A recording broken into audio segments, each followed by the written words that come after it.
Monsieur le ministre des Affaires étrangères, de la Migration et des Tunisiens à l'étranger, Nabil Lamar, Madame la ministre des Affaires culturelles, Ayet Khiat Germez, autorités présentes, chers collègues, cari connazionali, c'est un honneur et un immense plaisir de célébrer avec vous, à 8 mois de mon arrivée en Tunisie, la fête nationale de la République italienne.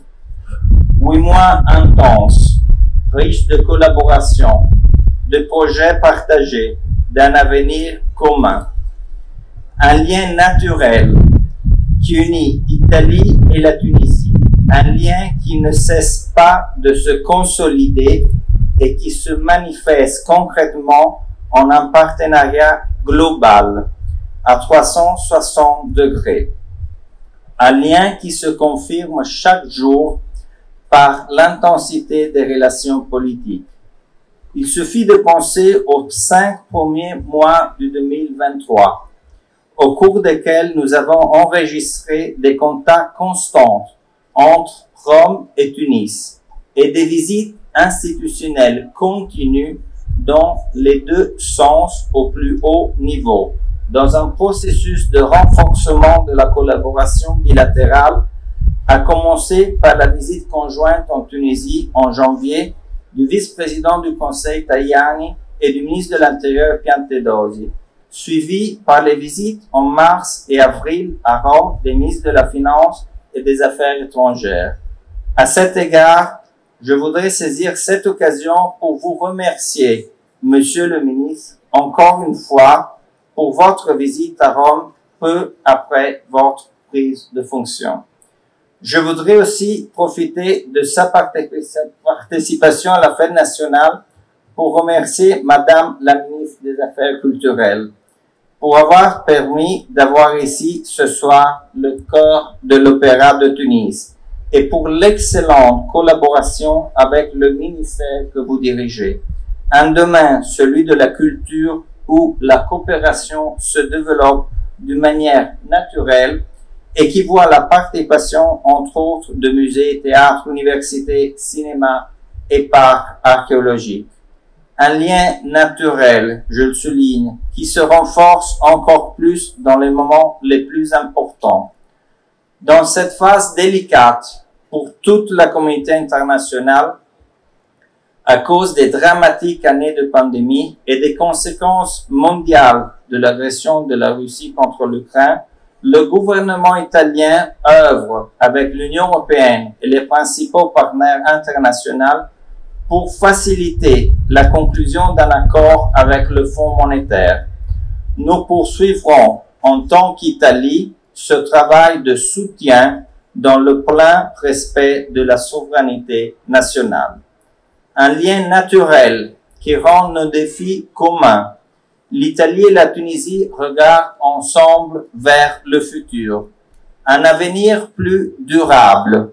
Compte tenu de cet objectif, l'Italie et la Tunisie, avec le soutien de l'Union européenne et des principales institutions financières internationales, sont les pays qui réaliseront le projet du siècle, comme l'ont défini de nombreux organes de presse locaux. Une infrastructure stratégique capable de modifier les équilibres de la sûreté énergétique et de donner un nouvel élan au développement des énergies renouvelables.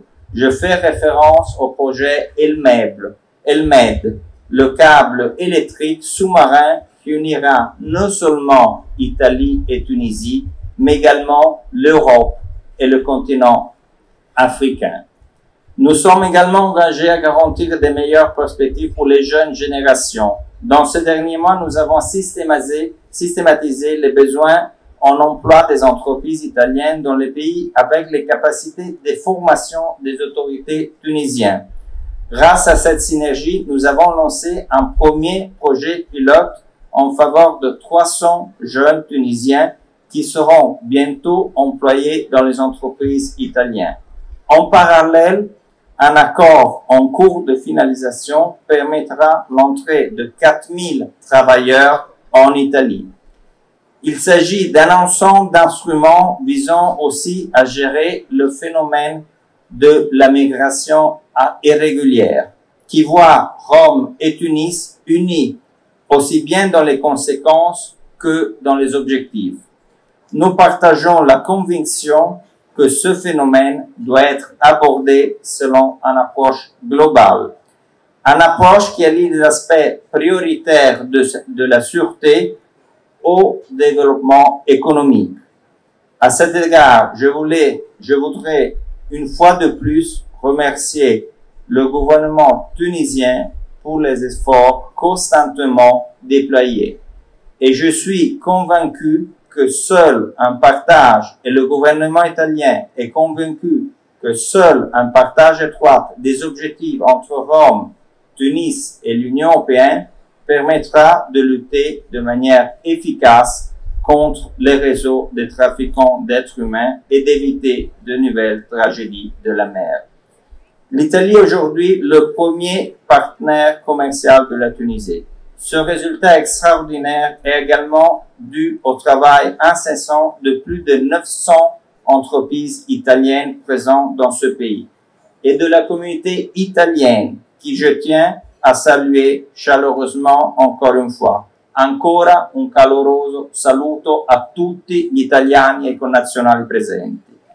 Nous travaillons pour consolider ce résultat extraordinaire aussi avec l'organisation d'un business forum italo-tunisien qui se tiendra le prochain mois d'octobre en Tunisie.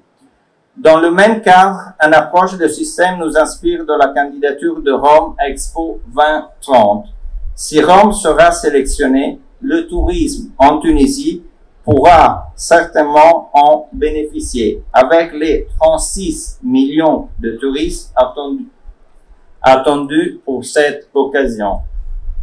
Je voudrais en conclusion rappeler l'engagement de la coopération italienne, toujours dans le cadre d'une approche globale, avec une enveloppe de plus de 700 millions d'euros et plus de 75 000 postes d'emploi créés. Parmi les projets, à titre d'exemple, l'Italie vient de réaliser auprès de l'hôpital Charles-Nicolle de Tunis le plus grand centre de réanimation néonatale de la Tunisie, qui sera inauguré dans les prochains mois et qui permettra de naissances plus sûres. J'aime conclure avec le mot naissance, qui veut dire avenir, dans la conviction que l'avenir de relations entre la Tunisie et l'Italie puisse être toujours riche de projets partagés, de croissance, d'échanges culturels, d'amitié et de respect mutuel. Mais je ne peux pas conclure sans dire quelques merci. Merci à tous les sponsors qui ont soutenu l'organisation de cette fête nationale. Merci à le staff de l'ambassade pour l'extraordinaire travail quotidien. Et merci à ma famille, ma femme et mes enfants pour leur soutien constant et fondamental. Vive l'Italie, vive la Tunisie, vive l'amitié tuniso-italienne.